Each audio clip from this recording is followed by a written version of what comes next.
amigos, bem-vindos ao Gente que Fala, sempre ao vivo de meio-dia a 1 pela Rádio Trianon, AM 740 São Paulo, Rádio Universal, AM 810 Santos.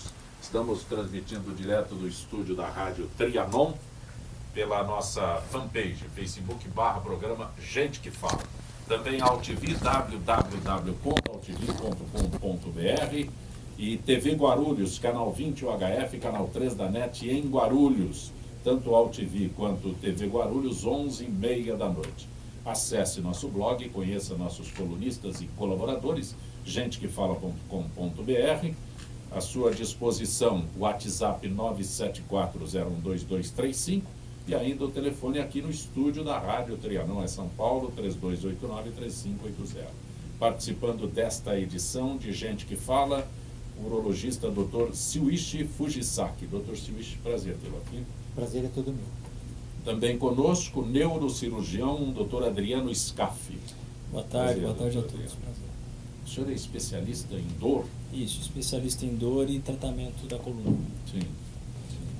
Depois eu quero ver o que é interessante, especialista em dor. Isso. Normalmente é para acabar com a dor. Sim, especialista em combate à dor. É isso aí. Também conosco, publicitária Marina de Barros Colasso. Prazer tê-la aqui, Marina. Obrigada pela oportunidade. E o teu blog, Diabética Tipo Ruim? Isso. Ah, mas tem diabética bom? Não, né? Por isso que é o nome. Cirurgião plástico, Dr. Cláudio Roncati. Bom tê-lo aqui, Dr. Roncati. Prazer é meu, Zacopé. Muito obrigado pelo convite. O senhor é cirurgião plástico, fundador da Sociedade Brasileira de Laser. Perfeitamente. É isso? É isso. Qual é a diferença numa sociedade específica, assim, uma sociedade de cirurgia laser? Bom, pra você ter uma ideia, a Sociedade de Cirurgia Plástica, como da neurocirurgia, como de rins e outras, são sociedades que formam especialistas, são especialidades, né? E o laser não é uma especialidade, é um procedimento, né? Então, é uma sociedade que congraça vários especialistas, cirurgiões plásticos, dermatologistas, neurocirurgiões, nefro, etc., que trabalham com laser, né? E que gostam de se filiar a uma sociedade para ter mais um campo de atuação, expor suas ideias e aprender. Vou acrescentar aí, o laser, a utilização do laser na medicina, a cirurgia plástica, que é a tua área. Certo. O Brasil tem esses avanços todos já no laser, que eu sou leigo, é só o que eu ouço dizer. Eu não tenho a mínima informação. Mas a utilização do laser, no caso específico do senhor, cirurgia plástica. Não, hoje, Zacopé, você sabe que o médico, ele precisa de buscar conhecimentos fora, ele precisa de buscar conhecimento em todo local, né? Então, com o avanço da tecnologia de comunicação, você hoje sabe o que está acontecendo. Você não precisa nem ir a um congresso lá fora para saber. Então, nós temos, sim, a mais alta tecnologia em laser aqui, não só na cirurgia plástica, em todas as especialidades médicas. Ocorre que ainda no Brasil isto é restrito a uma porcentagem muito pequena da população. Então ela se restringe a hospitais particulares, clínicas particulares, médicos que têm individualmente esses aparelhos e não a grande população que poderia ser beneficiada Esse é com o isso. sentido do início da minha pergunta. A população tem acesso? Tem quando nós, particularmente, independente de qualquer instituição governamental, Santa Casa, Hospital das Clínicas, Escola Pós-Medicina, etc., carregamos o nosso laser lá para operar um caso onde é absolutamente necessário utilizar o laser. Por exemplo, neurofibromatoses de face, que é aquela doença do homem-elefante, do famoso filme, né, na década de 80,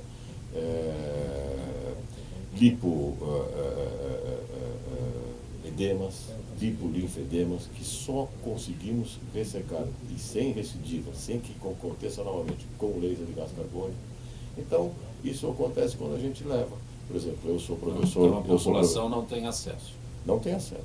Não Tem acesso. Não é a população não tem acesso, a saúde pública não oferece. Não oferece, exatamente. A saúde pública não consegue acompanhar a evolução da medicina. Eu acho que em todas as áreas de atuação. Então, ou o médico ele consegue, através de conhecimentos, estes equipamentos, ou ele carrega o seu para quando ele precisa Perfeito. operar um paciente. Doutor Suíche está se manifestando assim, eu não sei. Sim, não, exatamente, né? Veja, porque é utilizado equipamentos, né? Exatamente é o que custa, que é custoso. Né? Em outras cirurgias, né, tipo a robótica, por exemplo, seria o mesmo exemplo também. Exatamente. O equipamento não é barato. Né? Perfeito. Então, a utilização ela se torna restrita também pelo número de equipamentos que tem. O Brasil tem um número de equipamentos, os Estados Unidos tem um número muito maior. Né? E mesmo lá nos Estados Unidos, quem oferece esse serviço é o governo. Mas Porque deixando- particularmente é muito caro. E nos Estados Unidos mesmo, isso já é um problema de saúde. As próprias operadoras, vamos dizer assim, lá chamam insurance companies, Sim. que eles chamam, já estão sentindo no bolso, né, o peso da tecnologia na medicina. Enquanto o médico percebe que é necessária a tecnologia, que ela nos ajuda muito, né, a poupar sofrimento, a ter resultados melhores, né, tem que se pagar a conta. Então Olha, aí eu que quero- mora o problema. Eu quero lançar uma pergunta aqui, se o senhor Copé me permite, para a mesa, da seguinte maneira. Eu já sei qual a resposta de vocês todos. Veja só, um caso só de um paciente que nós operamos na Santa Casa de Misericórdia de São Paulo, um caso de neurofibromatose de grande porte, na face toda, na região do crânio, tudo. Esta paciente já havia sido operada 48 vezes. Então vejam, com recidiva, quer dizer, ninguém consegue tirar aquilo, porque o tumor imíscuo na pele é absolutamente impossível de o cirurgião perceber um plano cirúrgico que diferencia a derme do tumor. Então, com o laser, ele consegue fazer isso porque... Então, é mais barato essa 49ª cirurgia que nós fizemos, que tivesse sido a primeira. Seria mais barato para os órgãos públicos, para os órgãos aí do Estado, né? Que se fizesse logo de cara com o laser, ou essas 48 cirurgias totalmente ineficazes, inócuas, não foi um custo altíssimo para o poder público? Não seria melhor adquirir essa máquina e utilizar nesse tipo de paciente? Evitaríamos 48 cirurgias. Qual é o custo disso? Isso Com acontece recuperação? com diabetes também. É o que eu estava conversando com eles lá fora. Eu uso bomba de insulina, que é um equipamento caro. Ele custa uma média de 15 a 30 mil reais. Hoje o governo brasileiro te dá, se você entra com um processo judicial na Secretaria da Saúde, ele te fornece isso. Mas por que ele te fornece? O que os advogados alegam é exatamente isso. É muito mais barato você dar uma bomba de insulina para um tratamento onde esse paciente não vai ficar internado no SUS por amputação, por cegueira, vai entrar no hemodiálise. Então agora está mudando um pouco a situação. Mas ainda existe muita gente que não tem acesso à tecnologia para se tratar e evitar esse tipo de problema. Toda especialidade, ela atravessa essa fase. Por exemplo, na nossa área, você vai fazer uma cirurgia endoscópica da coluna, o custo do material do endoscópio, das ponteiras, ele é muito caro. Então, a própria Agência Nacional de Saúde não regulamenta isso para os convênios da área até hoje. Então, eles são obrigados. Imagina no SUS, que é aquele paciente que não tem um acesso a esses tratamentos. Mas a gente sabe que isso tudo, conforme o tempo vai passando, isso vai barateando, eles vão entrando de uma maneira ou outra, eles vão aderindo a essa tecnologia depois de muitos estudos. Mas a gente não consegue ainda hoje, eu creio que fica difícil casos isolados serem levados em conta em relação a quem vai pagar essa conta. Eu fiz a Infelizmente, colocação porque realmente é complicado. Eu também gostaria de ter ao acesso a todos os pacientes toda essa tecnologia que com certeza beneficia. Sem dúvida, né?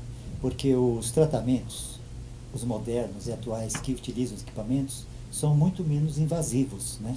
E com isso a permanência do paciente no hospital é menor também. E com isso diminui o custo. Os estudos a longo prazo, porque muitas vezes o que se enxerga muito é o custo imediato. Exatamente. Quanto custou aí a bomba de insulina, quanto custou um marcapasso da medula, por exemplo, um paciente que operou várias vezes da coluna e precisa colocar um marcapasso. Mas se você computar esse custo, que nem ela disse, hemodiálise, lesões renais, enfim, tudo amputações ou várias outras cirurgias, seja na face, que nem no neurofibromatose, seja na coluna por recidivas, infecções da coluna, por exemplo, no meu caso, que a gente vivencia isso, o que isso gera de desgaste para o paciente, de custo, quando se computa o tratamento total, aí consegue-se ver que realmente tem uma economia. Um dia chegaremos lá. Dr. Suíche, estamos saindo de Olimpíada, onde a atenção toda esteve voltada para o Rio de Janeiro, e quando a gente vê aquele pessoal que compete a gente imagina que sejam super-homens, né? Estão todos Sim. lá com... Mas aí a informação de que atletas devem ter cuidado com o sistema renal. Todo mundo tem que ter cuidado com a saúde, mas o atleta, por que esse cuidado a mais? Sim, o cuidado a mais é porque ele está exigindo mais do corpo dele, né? Então, os rins também estão numa atividade acima vamos dizer, de uma atividade normal. O atleta ele está sempre procurando um esforço maior, né? Ele Superar está fazendo o esforço o a rim mais, funcionar mais. sem dúvida, né?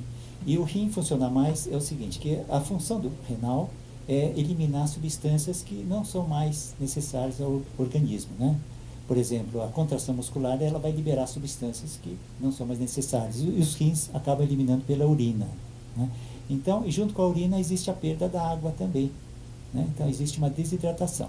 Então, o atleta ele deve se reidratar e também repor também as substâncias que são perdidas também.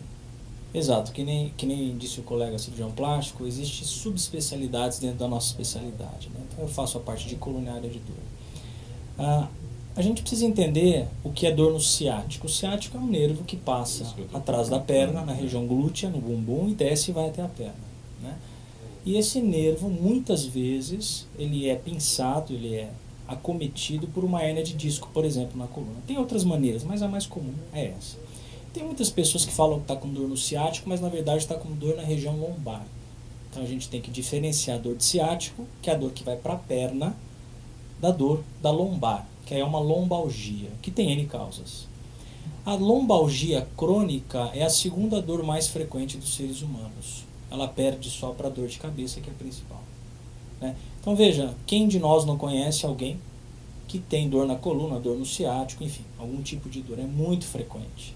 E com o envelhecimento da população, a tendência é que isso aumente mais ainda, né? Agora, a gente tem que entender que sentir dor não é normal. Aquela pessoa que fala assim, todo dia eu tenho uma dor nas costas, todo dia eu tenho uma dor no pescoço, eu tenho uma dor no trapézio, eu vou convivendo com isso. Isso não é normal. E o que o cérebro interpreta disso? Bom, existe uma dor, não está sendo resolvida, a pessoa se automedica, Não, que é outro problema, não faz né? isso. Não. É claro que se a pessoa teve... Doutor Adriano, não, isso é uma injustiça. O brasileiro se automedicar.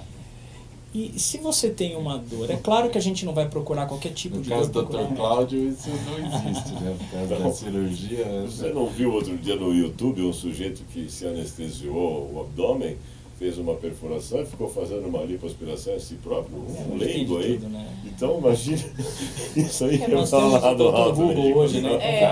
O concorrente de vocês é o nosso Dr. Dr. Google. Mas eu interrompi quando você estava descrevendo esse quadro. Não, e todo. o que acontece? A gente tem que ter bom senso. Você tem uma dor que nunca teve, leve, discreta, após um exercício físico ou um dia cansativo de trabalho, é normal.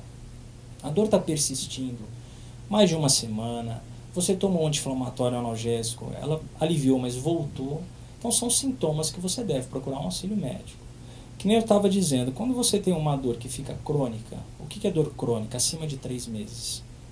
Né? Mas uma pessoa fica 3 meses com uma dor para... A pessoa fica 3 anos, 30 anos com dor. Né? A gente encontra no consultório, olha, faz desde da minha adolescência, a pessoa já tem 70 anos, eu tenho dor. Né? E aí piora a dor. Querer sofrer também.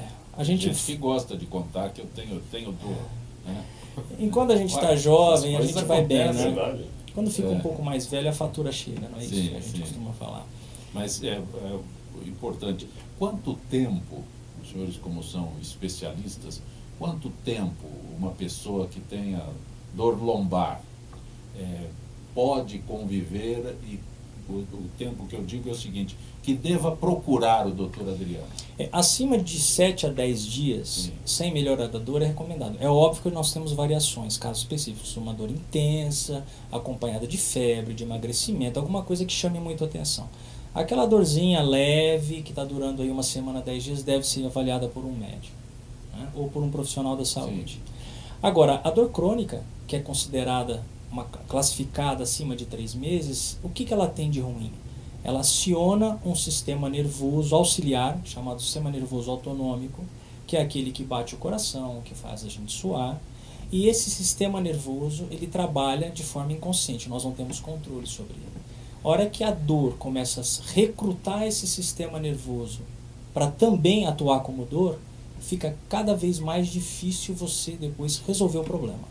Porque muitas vezes a pessoa, por exemplo, tem uma hérnia de disco e a dor cronificou, ela passou de 3 meses, muitas vezes você vai lá e opera a hérnia de disco e a pessoa não tem melhora.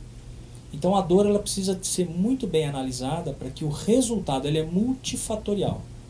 Muitas vezes você tem que fazer uma avaliação do que a pessoa tem, se ela é sedentária, como é que é o tipo de trabalho dela, se ela trabalha na frente do computador, se ela fica muito tempo sentada, como é que é o emocional dessa pessoa, se ela tem uma depressão, uma ansiedade, como é que é a alimentação, se ela come muito alimentos inflamatórios, se ela é muito obesa, que tipo de colchão que ela usa. Então é multifatorial. Tudo isso está envolvido na dor.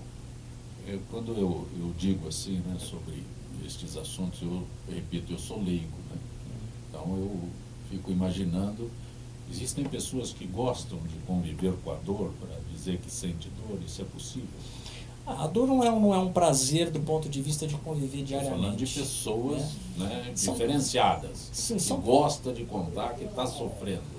Aí tem as pessoas que geralmente querem chamar atenção de alguma forma, né? Sim. Estou com dor aqui, estou com dor ali, ó. Enfim. Agora, a dor não é um sentimento, na maioria das vezes, prazeroso para o ser humano, né? Agora, muitas vezes a pessoa tem um dia agitado, ela tem que trabalhar, ela não tem tempo para a saúde dela. Aí que é o problema. Quem de nós hoje, o que nós fazemos? No horário do almoço, nós vamos responder e-mail, ver o WhatsApp, ou ver alguma Vamos coisa. vir ao Gente que Fala. Conversando. Então, a gente está Isso é uma boa esquecendo opção. realmente da saúde, né? Sim. Esse é o grande detalhe. Nós esquecemos da nossa saúde. Então, só que o corpo não quer saber disso, né? O corpo não acompanhou isso. A nossa evolução do corpo não Eu acompanhou acho isso. que é importante enfatizar que a dor é um sinal, né, que alguma coisa não está bem. Mas, doutor Switch, eu acho interessante, todos vocês especialistas, né, na área de medicina, dizem que a dor é um sinal. Sim, como é a febre, né, e Sim, outros sim, sinais. é um também. sinal que Sim, alguma coisa coisa não está bem. está errado nessa história. Mas tem pessoas que só gostam de reclamar, não gostam de procurar o doutor Adriano, o doutor Switch, o doutor Cláudio, né? Tem pessoas, como fazer com essas pessoas? Como conscientizar essas pessoas? Mas isso também é um sinal de um desequilíbrio emocional, provavelmente. Se Sim. você Então, encontra há isso muito com o tratamento pra diabético. isso. O diabético Por quê? ele é Com muito diabético? assim. Você pega, por exemplo, as pessoas que... O diabetes não necessariamente te traz uma dor todos os dias, mas uma glicemia alta vai te causar sede, vai te causar um cansaço. E a pessoa se nega a tomar insulina mesmo assim. Diabetes é a chamada doença silenciosa. Exatamente. Ninguém sabe que tem, mas tem esses sintomas. Tem que esse você sintoma, descreve. exatamente. E aí, por exemplo, uma dor de cabeça forte depois de uma hipoglicemia, mas a pessoa acaba não procurando uma ajuda ou não se tratando, não aplicando insulina, porque ela precisa chamar a atenção dos pais ou dos amigos ou do namorado. Então, enquanto ela se mantém ruim, ela tem a atenção da família para cuidar dela. Então, isso aí entra a ajuda psicológica para aceitar a doença e se tratar, né? Interessante. Baixa autoestima. Exatamente. Interessante que tem um tipo de dor no diabético chamado polineuropatia diabética, que ela comete geralmente as extremidades, começa nos pés, chamada padrão em bota, né? E que muitas vezes vem associada a uma dor da coluna. Então vai uma pessoa lá diabética, por exemplo, de 60 anos, que ela tem uma dor na coluna que vai para a perna, e muitas vezes o médico vai lá e opera a coluna, só que na verdade ela tem uma melhora muito pequena. Por quê? Porque muito dessa dor está vindo realmente do diabetes, da lesão nervosa pelo diabetes. E só um detalhe, o exame que é feito para detectar essa exato, fala Ele não detecta a dor. Repete o nome, por favor. Eletroneuromiografia. É um Exatamente. exame que pede de agulhinhas e Isso. que ele não é um exame específico para dor, que ele não mede fibra C, que é a fibra da dor, fibra nervosa da dor. Então muita gente ainda pede esse exame para avaliar dor, ele não é um exame de dor. É um exame E funcional. qual é o grande problema? O diabético tem medo de fazer esse exame, porque é um exame que dói muito. Eu já fiz 2 vezes. Eu interrompi. Então, para qualquer tipo de avaliação, tratamento, importante é o diagnóstico, né? Exatamente. E hoje nós temos, e vamos ter muito mais, né, elementos, né, equipamentos que possam ajudar para esse diagnóstico, né? Então, muitas vezes a dor, ela é continuada pela falta de um diagnóstico e tratamento, né? Por exemplo, vou puxar um pouquinho para o nosso lado, urologia. Cheguei a atender um paciente com incômodo, uma dor, né? Um tipo de dor crônica, ele não sabia o que era. Estava se tratando de processo infeccioso, uma cistite, por exemplo. Bom, lá na clínica nós temos ultrassom, né? Passamos sem nenhuma indicação maior. Ele tinha um ovo dentro da bexiga, uma pedra, um cálculo, olha só. Era a causa que estava mantendo uma infecção. Exatamente. Uma cistite crônica. Mas, doutor Switch, vocês são profissionais extremamente conscientes, né? Então, o senhor foi procurar, o paciente o procurou por alguma outra, chegou no doutor Switch por algum outro motivo, mas o senhor foi procurar a causa específica. Sim, porque ele está se queixando em uma região do corpo, né? Então, aí vale a especialidade. Cada um na sua especialidade, ele faz a avaliação da parte dele. Se escapar alguma, vamos dizer, uma possibilidade de área cardíaca, eu vou indicar para um cardiologista. Não é? Porque ele tem muito mais, com certeza, 90 vezes mais condição de fazer um diagnóstico. Mas na nossa área, nós não podemos deixar escapar, né? Não é verdade? Mas o problema é que ele a não população muitas vezes não procura o médico. por exemplo, né? ele vem. Isso é. Fulano É tem... só se ir na farmácia. Estou com Exatamente. dor, doutor Switch, estou com dor. Eu vou na farmácia. Mas geralmente o que acontece? Ele vai no farmacêutico, ele pega o remedinho da comadre, é assim que acontece. Ele vai no Google. Ele vai no Google, né? Hoje o Google Interessante ajuda que muito dor a não tem nenhum atrapalhar. aparelho que mostra a dor. Não tem um aparelho que você faz na pessoa e mostra a dor. E mais interessante que isso, nós temos duas variantes. Por exemplo, na coluna, uma mesma dor, ela pode ser causada por várias estruturas diferentes. Então o diagnóstico também é difícil. Muitas vezes você faz uma ressonância que tem uma pequena hérnia, uma coisa do gênero, mas a dor não vem da hérnia. A dor vem da articulação, a dor vem do músculo. Então a pessoa às vezes opera e não tem uma melhora. Às vezes até na deambulação vicariante, né? Que Exatamente. E interessante mais é que existe uma doença que é uma disfunção, uma doença do sistema de dor. Ele começa a enviar dor sem ter uma lesão estrutural. Né? Então a pessoa, às vezes, você põe a mão na pessoa, ao invés dela sentir tato, ela sente dor. Todo o estímulo que sai, seja tátil, ela sente dor. Então, às vezes, ela faz uma ressonância, acha alguma coisa ali, opera, não melhora, opera em outro lugar, não melhora. Aí, se o paciente chega no consultório, ele tem ressonância do corpo inteiro. Né? Então, e tem sempre alguma outra coisinha. Então, tem várias variantes da dor. Marina, o que te levou ao blog Diabética Tipo Ruim? Exatamente isso tudo que a gente está conversando. A falta de informação, principalmente, e eu, como diabética, Falta não de encontrar... informação? Exatamente. Mas se fala tanto em diabetes. Pois é, se fala tanto em diabetes Nossa. da forma como se trata. Você toma insulina, come direito, faz exercício, pronto, você vai ter uma vida ótima. E não é assim. Então você tem todo o outro lado emocional que envolve ter diabetes, uma doença que não tem cura, uma doença que, por exemplo, no meu caso, é tipo 1, que vai te acompanhar pro resto da vida, e que você tem que tratar o emocional junto. A ideia do blog é treinar as pessoas para não ter esse tipo de pergunta, né? Eu sou diabética. Nossa, mas você não tem cara de diabética.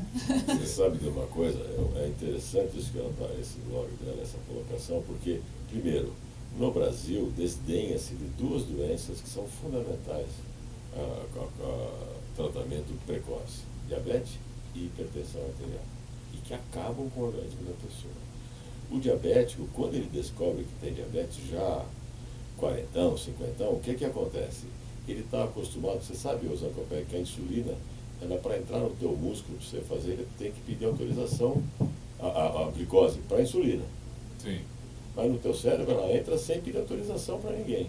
Então esse camarada que está com 180, 190 de glicemia, ele está bombando na rede social, entendeu? Ele acha que é o máximo. Né? Tem alguns que não conseguem nem dormir direito. Aí ele vai no doutor, que atende pelo convênio, em 2 minutos, e fala: aqui, Zancopé, toma esse remedinho aqui e tal, volta daqui 20 dias. Ele toma. A glicose dele baixa e ele se sente um lixo, um trapo. Ele fala: pô, piorei. Eu estou mal, eu consigo andar, consigo... Entendeu? E ele para de tomar o remédio e nunca mais volta naquele médico. Então precisaria, o que a Marina está dizendo, um acompanhamento, explicar para esse cidadão, você vai ter uma sensação de que piorou, porque nós estamos baixando a glicose. Isso aí Explicar o porquê da doença é a e tudo energia da mais. célula, né, e tal, É. para que ele continue o tratamento. Porque se Exatamente. ele interromper, Exatamente. aí Perfeito. continua o diabetes ruim, né? Exatamente. Como toda quarta. Porque não é só a taxa da glicose, né? Tem que ver a resistência à insulina. Tudo, que seria a tudo. base. Exatamente. Para ter o tratamento Exatamente. adequado. Tem que ter a Senão ele autorização. deixa de comer e fica Com só fazendo certeza. exercício. Com Exatamente, certeza. exatamente. Toda quarta-feira, doutor Nelson Letísio. Doutor Letísio, boa tarde. Boa tarde, Zé Copé, como é que está? Tudo bem por aí? Tudo bem, hoje com o doutor Roncati por aqui. E já estou ouvindo o vozeirão dele. Claudião, um beijão, cara. Fala aí, Nelson, tudo bem aí? Tudo em ordem, graças a Deus, na luta. Grande abraço. Doutor Letísio, homens, né? Aliás, tem um assunto que eu vou abordar com o doutor Cláudio em instantes, né? Homens agora já procuram um cirurgião plástico, né? Mas e as mulheres? Existe uma cirurgia específica para as mulheres? A parte íntima feminina, doutor Letísio? Eu poderia dar esclarecimento sobre isso, por favor? Como é? Quando é indicada, principalmente? Olha, Zé Copé, realmente existem algumas abordagens que podem ser feitas. O Claudião também pode ratificar algumas coisas que a gente vai falar. Mas você tem que imaginar a região da genitália feminina como um todo, Zé Copé. Não pode só ir a um ponto da genitália. Você tem, por exemplo, uma cirurgia um pouco mais simples, que é a ninfoplastia. O que você tem? Você tem um tamanho um pouco exuberante dos pequenos lábios. O que acontece? O grande lábio, ele abraça o pequeno lábio contém a umidade, contém mais o calor, essas coisas todas, e o grande lábio protege um pouco mais. Então, o que acontece? O pequeno lábio se extrui, ele sai para fora da vagina, e além de ficar esteticamente desgracioso, ele pode causar incômodo para paciente na roupa, incômodo no ato sexual, porque às vezes o volume dele é um pouco grande, então atrapalha Até na higiene, né, Nelson? Sim, sem dúvida, sem dúvida. Atrapalha um pouco na relação sexual. E daí você começa a abranger um pouco mais, né, Copé? Você vai para o grande lábio daí. Você pode ter aquele grande lábio que, por genética, pela idade, por algum motivo, ele começa a ficar um pouco mais murchinho, vamos dizer, um pouco mais hipotrofiado, atrofiadinho, assim, um pouco mais molinho. Então você pode fazer enxertias de gordura nessa região, entende? Você aumenta um pouquinho, você engrossa um pouquinho o grande lábio.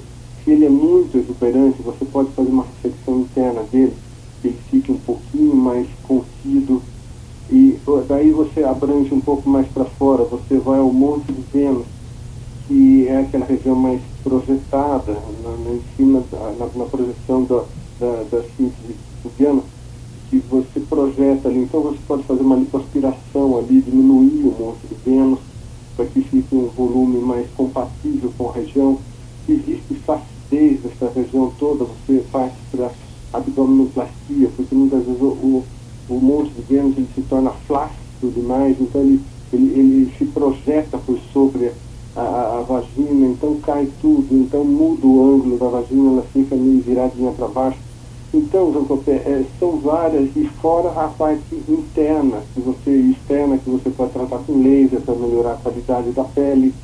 E internamente daí você já parte para o ginecologista, que às vezes devido à gravidez, essas coisas, existe uma queda da bexiga, um afrouxamento dos músculos elevadores.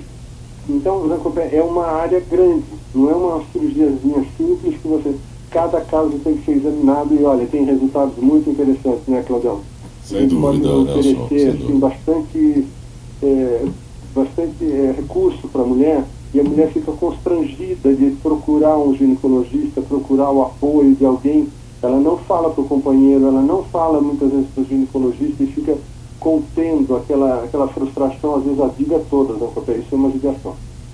Ok, doutor Letísio, eu agradeço mais uma vez tua gentileza com o nosso Gente que Fala. Uma boa tarde. Valeu, boa tarde, Zé Copé. Um beijão, Claudião. Tchau mesmo. Valeu, Nelson. Tchau.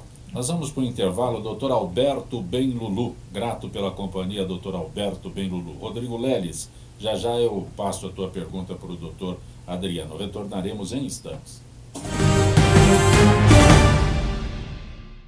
Estamos na Rádio Trianon, AM 740, Rádio Universal em Santos, AM 810.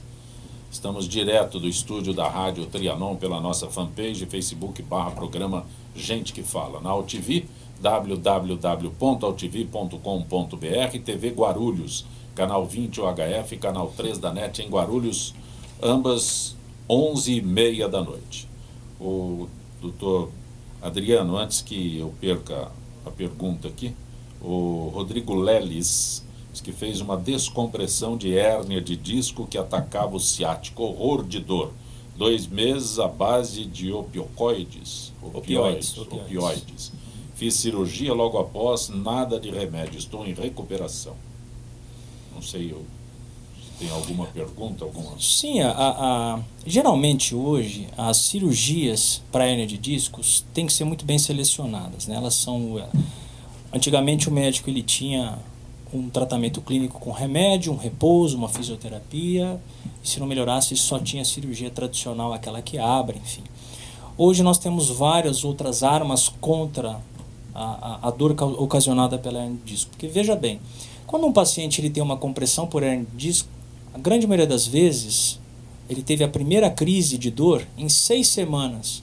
Após essa crise, ele tem 70% a 80% de chance da dor desaparecer. E se você fizer uma ressonância, a hérnia continua lá. Então, para você tratar a hérnia de disco, não necessariamente você precisa operar.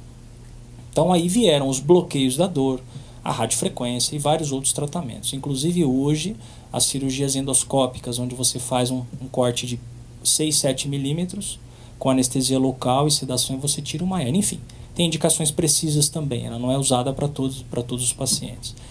Mas se ele fez a descompressão, passou a fase mais delicada, não teve nenhum tipo de complicação, ótimo. Agora, o que ele tem que lembrar? Cirurgia, em tese, veja bem, em tese, ela não é curativa na coluna. Por quê? Porque a coluna continua lá, os nervos, os discos, as vértebras. É diferente de você operar um apêndice, que você tira o apêndice e você resolveu o problema, não tem jeito de ter apendicite mais. Então ele tem que se cuidar, se é uma pessoa que tem tendência a ter problema de coluna, fazer um bom fortalecimento com um fisioterapeuta muito capacitado. Tem várias técnicas hoje que têm evidência na literatura que são boas para o tratamento. Não é uma técnica para todos os pacientes. Você tem que examiná-lo e ver qual tipo... Cada caso é um caso, exatamente. Então ele tem que lembrar que hérnia de disco e dor na coluna é altamente recidivante. Então se ele esquecer disso e não se cuidar, futuramente ele pode, veja bem, ele pode ter novas dores na coluna. Perfeito. Marina, Paula do Tatuapé, você teria uma estimativa da população diabética no Brasil? Eu não tenho esse número porque ainda não saiu o número oficial de 2015-2016 pela Sociedade Brasileira. Mas eu acredito que esteja lá em 12 milhões ou bilhões, não tenho certeza desse número. 12 milhões algo Brasil, assim. 12 milhões, isso no Brasil. Isso.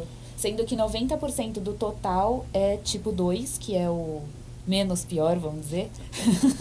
Tem menos pior. E 10% tipo 1. 12 milhões está perto de 7% da população, 7 é exageradamente grande. Em termos de medicina, muito grande. E ainda assim, muito você grande. Tem aí uma fase epidêmica por conta da má alimentação, da alimentação de comida processada, fast food, o açúcar refinado. Isso tudo está fazendo com que mais jovens fiquem diabéticos com uma idade inferior, então assim, época de adolescência ou pré-juvenil, obeso, e aí ele desenvolve diabetes por conta da alimentação. O prognóstico, né? Exatamente.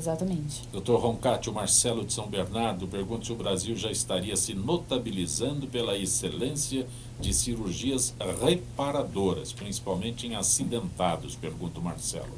Não, já está não. O Brasil é uma realidade nesse aspecto, né? Nós temos aí várias instituições que fazem cirurgias reparadoras de grande porte, de alta complexidade e com sucesso total. Então já está notabilizado, já é uma realidade há muitos anos, pelo menos uns 20, 30 anos, viu, Marcelo? E os homens estão procurando mais a cirurgia plástica? É verdade que... Acabou Olha, eu essa... não sei se os homens estão procurando mais. Porém, quando entrei aqui no estúdio da Rádio Trianon e conheci algumas pessoas, numa vista de olhos assim, eu só vendo a parte da face. Eu já vi pelo menos uns 8 aí que eu operaria, viu? Inclusive o senhor. De qualquer maneira... Mas eu fico de contente, qualquer tem maneira... jeito ainda. A luz. É o problema da iluminação. Provavelmente, Marina.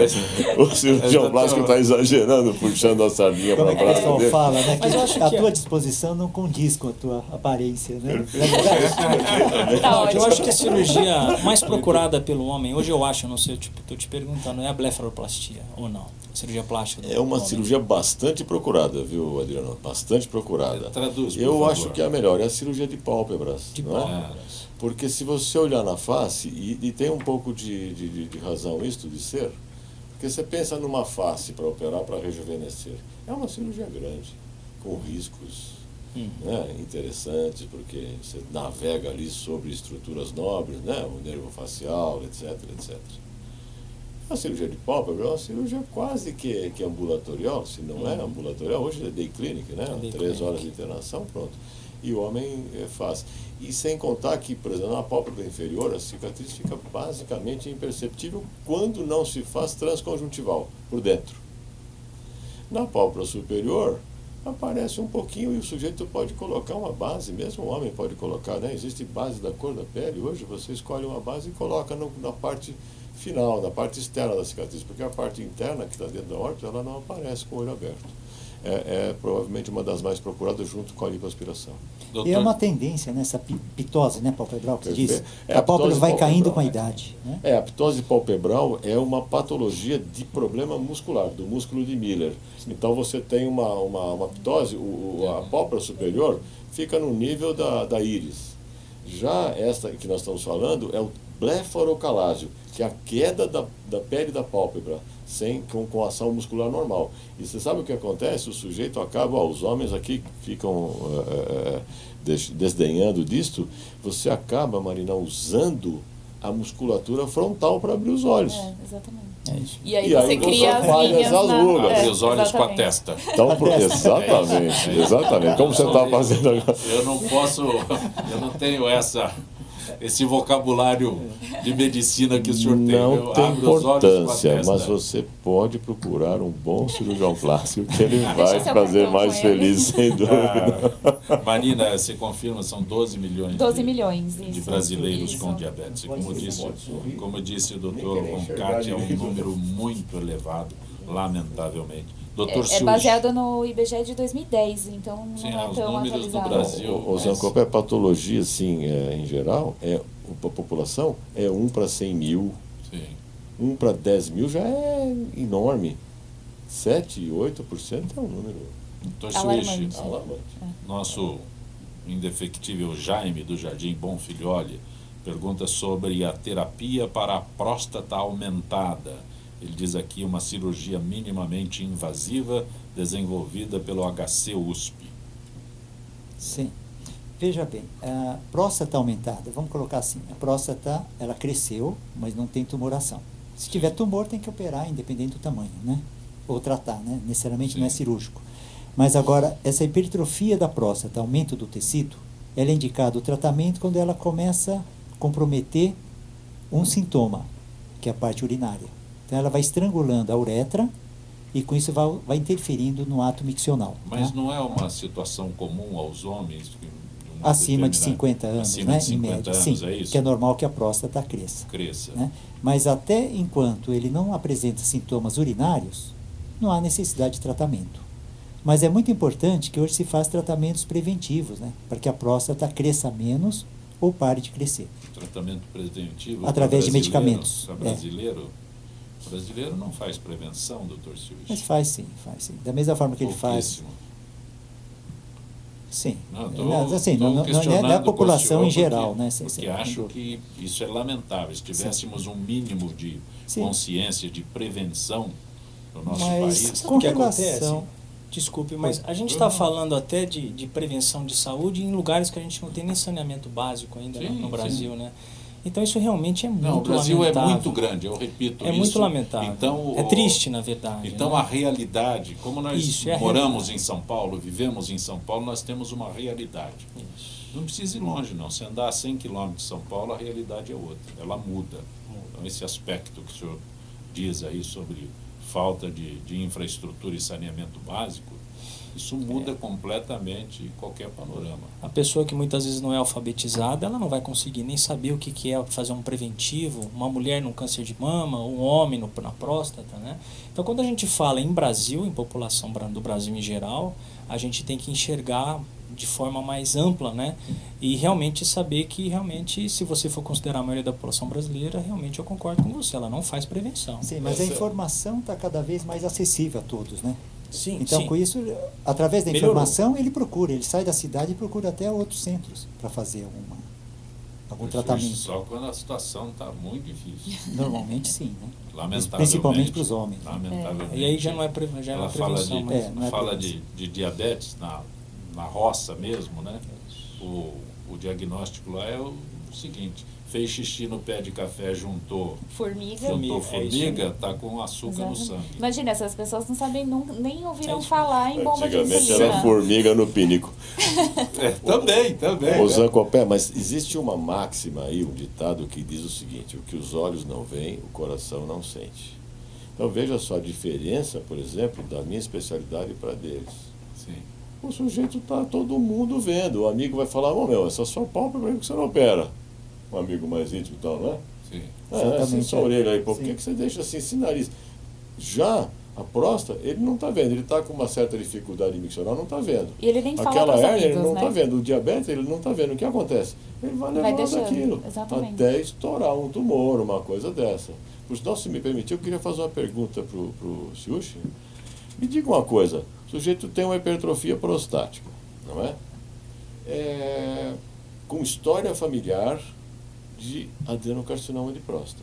Perfeitamente. Você opera esse sujeito, ou pensa em operar, a partir de qual idade? Mas operar com que indicação? Sintoma urinário, por causa Sintoma da próstata. urinário. Ele não tem fica tumor. 5 minutos para urinar, a próstata aumentada, mas ele tem uma história familiar de ambas as partes da família. Sim. O vovô de um lado e o vovô do outro tiveram câncer Tem de próstata. história, mas ele não tem o tumor ainda, Não tem o tumor presente. ainda. Né? Não, ele pode, se tiver indicado, ele pode fazer Mas a a cirurgia. redução da próstata Não interfere em Não, nada, mas se você continua com pensar risco. nisso- é possível? Sim, Mas são duas através coisas de cirurgia. diferentes aí, né? Sim. Ele vai ter um segmento do ponto de vista oncológico mais próximo e do Sim. ponto de vista da HPV, da hiperplasia Vai ter prostática, outro tipo de de tratamento. tratamento. Seja Não, mas clínico ou eu cirúrgico. queria te perguntar o seguinte: você tem uma intenção cirúrgica com esse cidadão, tá? Você pensou em operar por alguns motivos, Pois inclusive não, essa sim. hereditariedade. Com que idade você pensaria nisso? Não, Alguma a partir- idade mínima? Não. Não, sim. E, veja só. O aumento da próstata tem causas inflamatórias também, pode ser tratada sem cirurgia. Né?